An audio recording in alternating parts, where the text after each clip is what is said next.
എന്താണെങ്കിലും ഇറാൻ്റെ കാര്യത്തിൽ വളരെ വലിയ മുൻതൂക്കം വന്നുകൊണ്ടിരിക്കുകയാണ് ചരിത്രത്തിൽ. ഇറാനെ ആക്രമിക്കുമെന്ന് പറഞ്ഞുകൊണ്ട് കപ്പൽപ്പടയും അല്ലാത്ത പടയും ഒക്കെയായിട്ട് അമേരിക്കയിൽ നിന്ന് ഇങ്ങോട്ടേക്ക് കയറ്റിവിട്ട് മറ്റ് കുറേ ഉപകരണങ്ങളും ഒക്കെ പല സ്ഥലങ്ങളും സ്ഥാപിച്ചുകൊണ്ട് ബ്രേക്കിംഗ് ന്യൂസായിട്ട് ഇറാൻ മിലിറ്ററി ഒരു പ്രഖ്യാപനം നടത്തിയിട്ടുണ്ട്. ആ പ്രഖ്യാപനത്തിൻ്റെ ഭാഗമായിട്ടാണ് ഇനി അങ്ങോട്ടുള്ള കാര്യങ്ങൾ എന്തൊക്കെയാകും എന്നുള്ളത് നമുക്ക് മനസ്സിലാക്കാൻ പറ്റുക.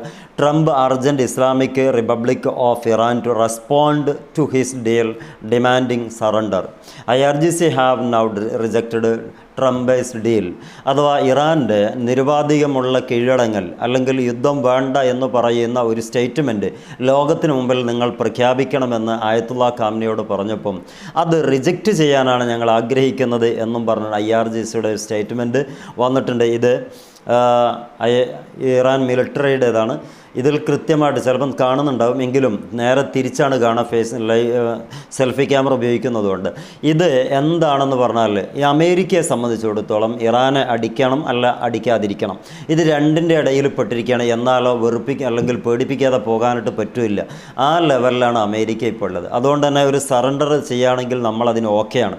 നേരത്തെ അഥവാ ഇന്നലെ ഇതേ ട്രംപ് പറഞ്ഞത് ഞങ്ങളെ പലതവണ ഈ ഇറാൻ്റെ ഭരണകൂടം വിളിച്ചിരുന്നു, ഞങ്ങൾ പഠിച്ചുകൊണ്ടിരിക്കുകയായിരുന്നു എന്നൊക്കെ പറഞ്ഞിട്ട് ട്രംപിൻ്റെ ഒരു ശൈലിയിലുള്ള വാക്കുകളും വർത്തമാനങ്ങളൊക്കെയാണ് ഇന്നലത്തെ ഇൻ്റർനാഷണൽ മീഡിയകളൊക്കെ നിറഞ്ഞു നിന്നത്.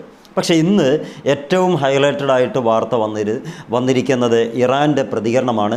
ഞങ്ങൾ IRGC have now rejected Trump's deal. ട്രംപിൻ്റെ ഇത്തരം പ്രൊപ്പഗണ്ടകൾ, ഇത്തരം ജൽപ്പനങ്ങളൊക്കെ ഞങ്ങളിത് തള്ളിക്കളയുന്നു.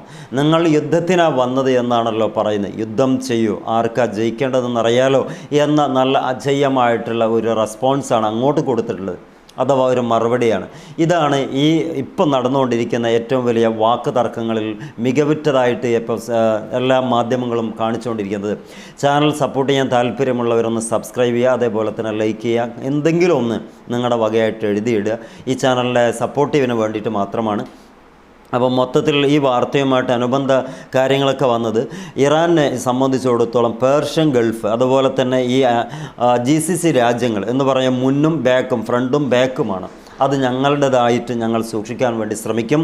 ഇനി അതല്ല, ഞങ്ങൾക്കെതിരെ പ്രവർത്തിക്കാൻ വേണ്ടി GCC കൺട്രികളൊക്കെ തുനിയുകയാണെങ്കിൽ അതിൻ്റേതായ തിക്തഫലങ്ങൾ തിക്തഫലങ്ങൾ കൊടുക്കാൻ വേണ്ടി IRGC പ്രതിജ്ഞരാണ്, അതല്ലെങ്കിൽ പ്രതിജ്ഞ എടുത്തിരിക്കുന്നു എന്നാണ് പറയുന്നത്. മൊത്തം ഗൾഫുകൾ അല്ലെങ്കിൽ ഇന്നലെ പറഞ്ഞ ഈ സൗദി അറേബ്യയും ഖത്തറും ദുബൈയും എല്ലാം കൂടി ഒരു അഭിനയത്തിൻ്റെ മുകളിലാണ്, നിങ്ങൾ അനുകരിക്കില്ല അല്ലെങ്കിൽ അവർക്ക് സമ്മതിക്കില്ല എന്ന് പറയുന്നത് എന്നാണ് ഇപ്പോൾ ഇറാൻ്റെ ഭാഗം, ഇറാൻ്റെ ഭാഷ്യവും. അപ്പോൾ ഇറാൻ പറയുന്നത് നിങ്ങൾ അവിടെ കൊണ്ടുപോകുന്ന ഇറക്കിയിട്ടില്ല, അവിടെ ടൈഫോൺ വിമാനങ്ങളൊക്കെ ബ്രിട്ടന്ന് കൊണ്ടുവന്നിട്ട് ഞങ്ങൾ അടിക്കാനല്ലാതെ പിന്നെ എന്തിനാണ് നിങ്ങൾ അവിടെ ഇങ്ങനെ ചെയ്യുന്നത്?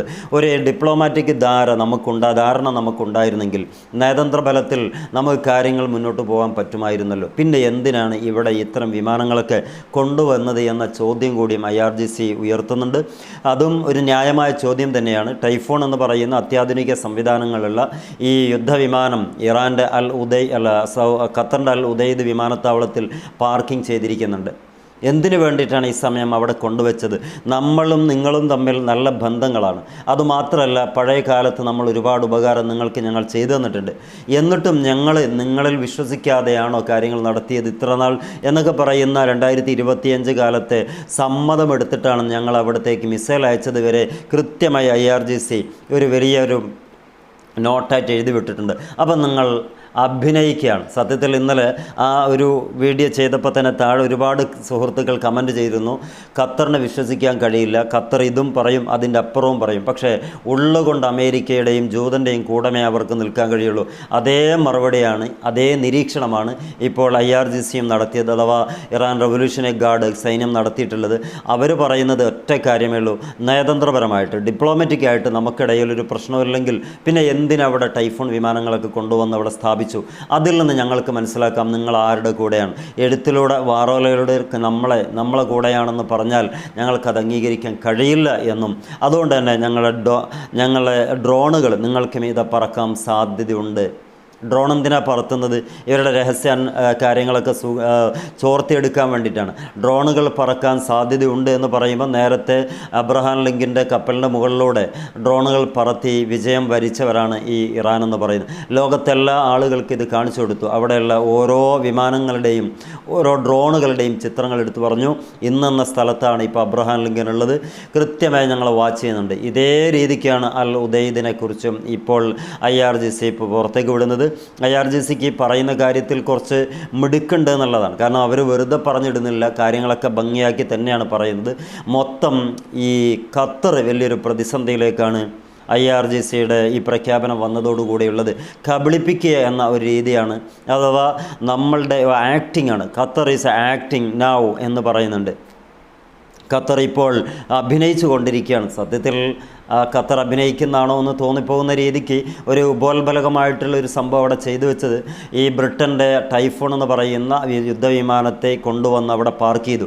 1 2 അല്ല, ഈ 10ൻ്റെയും 5ൻ്റെ ഇടയിലുള്ളത് എന്ന് പറയപ്പെടുന്നു. 1 2 ആണെങ്കിൽ പിന്നെ പോകട്ടെ എന്നെങ്ങാനും IRGC കരുതിയിട്ടുണ്ടായേക്കാം.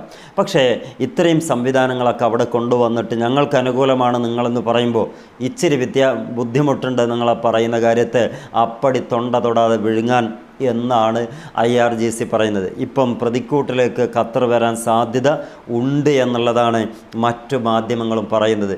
ഒരു പേടിപ്പിക്കാൻ വേണ്ടി പറയല്ല, കാര്യങ്ങൾ ഇങ്ങനെയാണ്. ഖത്തർ അത് ചെയ്തിട്ടുണ്ട് എന്നുള്ളത് ഇൻ്റർനാഷണൽ മീഡിയകളിലൊക്കെ പാട്ടാണ്. മാത്രമല്ല അത് അപ്രൂവ് ചെയ്തിട്ടുണ്ട്. ആര്? ഞങ്ങളിങ്ങനെ വിമാനത്ത് കൊടുത്തിട്ടുണ്ട് എന്നുള്ളത് ബ്രിട്ടൻ അപ്രൂവ് ചെയ്തിട്ടുണ്ട്. അപ്പോൾ അതിൻ്റെ അപ്പുറം കാര്യങ്ങളൊന്നും വ്യക്തത വരാത്തതൊന്നുമില്ല. അതുകൊണ്ട് തന്നെ IRGCയുടെ ഈ ന്യായപരമായിട്ടുള്ള ചോദ്യങ്ങൾക്ക് മുമ്പിൽ ഖത്തർ കൈമലർത്തുകയാകും മിക്കവാറും ഉണ്ടാകുക. അപ്പോൾ ഇന്നലെ ഇറക്കിയ സ്റ്റേറ്റ്മെൻറ്റിന് ഇന്ന് ഇറാൻ തിരിച്ചടിക്കുകയും ചെയ്തു. അപ്പോൾ ആ സ്റ്റേറ്റ്മെൻറ്റ് വലിയൊരു ഗുണത്തിൽ ഖത്തറിനെ സഹായിക്കാൻ സാധ്യതയില്ല എന്നുള്ളതാണ് മനസ്സിലാക്കാൻ പറ്റുന്നത്. എന്താണെങ്കിലും ട്രംപിനെതിരെ നേർക്കുനേരെ പോരാടാൻ തന്നെയാണ് IRGCയുടെയും അതുപോലെ തന്നെ ആയത്തുള്ള ഖാംനയുടെയും ബന്ധപ്പെട്ട നേതാക്കന്മാരുടെയൊക്കെ തീരുമാനങ്ങൾ. അതിൽ ഖത്തർ കൂടി ഇരയാകുമോ ഇല്ലയോ എന്നുള്ളതാണ് ഈ അവസാന മണിക്കൂറുകളിൽ ചോദ്യചിഹ്നമായിട്ട് വരുന്നത്. അതിൽ ട്രംപിൻ്റെ സ്വഭാവം വെച്ച് നോക്കുകയാണെങ്കിൽ ട്രംപ് യുദ്ധം ആരംഭിക്കും. അപ്പം ഖത്തർ എന്ന് പറയുന്ന ഈ രാജ്യം ഒരു പേപ്പറിൽ ഒതുക്കിയിട്ട് ഞങ്ങൾ നിങ്ങളെ കൂടെയാണെന്ന് പറയുന്ന രീതി ഇറാൻ അംഗീകരിക്കുന്നില്ല. അങ്ങനെയാണെങ്കിൽ അൽ ഉദൈദിൽ ഇപ്പോൾ ലാൻഡ് ചെയ്ത് അവിടെ സൂക്ഷിച്ചു വെക്കുന്ന ടൈഫോൺ വിമാനങ്ങളൊക്കെ തിരിച്ചയക്കേണ്ടതുണ്ട്. അതല്ലാതെ നിങ്ങളുടെ ഈ അനുകൂല വർത്തമാനം ഞങ്ങൾ കേൾക്കാൻ ഈ സമയം ഞങ്ങൾക്ക് നേരമില്ല, സൗകര്യമില്ല എന്നതായിരിക്കാം ഇതുകൊണ്ട് ഉദ്ദേശിക്കുന്നത് എന്ന് നമുക്ക് മനസ്സിലാക്കാൻ പറ്റുന്നത്.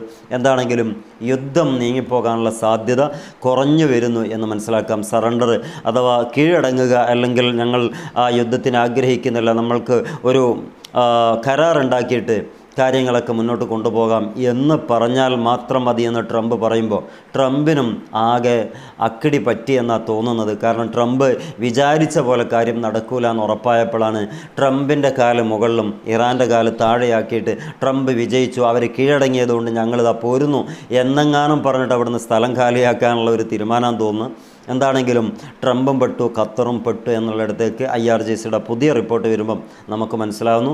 ഇത് പുറത്തു വിട്ടത് നിങ്ങൾക്കും നോക്കിയാൽ കാണാം. ഇറാൻ ഡെയിലി ഇറാൻ മിലിറ്ററി എന്ന് പറയുന്നതിൽ കാണാൻ പറ്റും. അപ്പോൾ പുതിയ വീഡിയോ ആയിട്ട് കാണാം. എല്ലാവരും സപ്പോർട്ട് ചെയ്യുക. Wish you all the best. Good bye.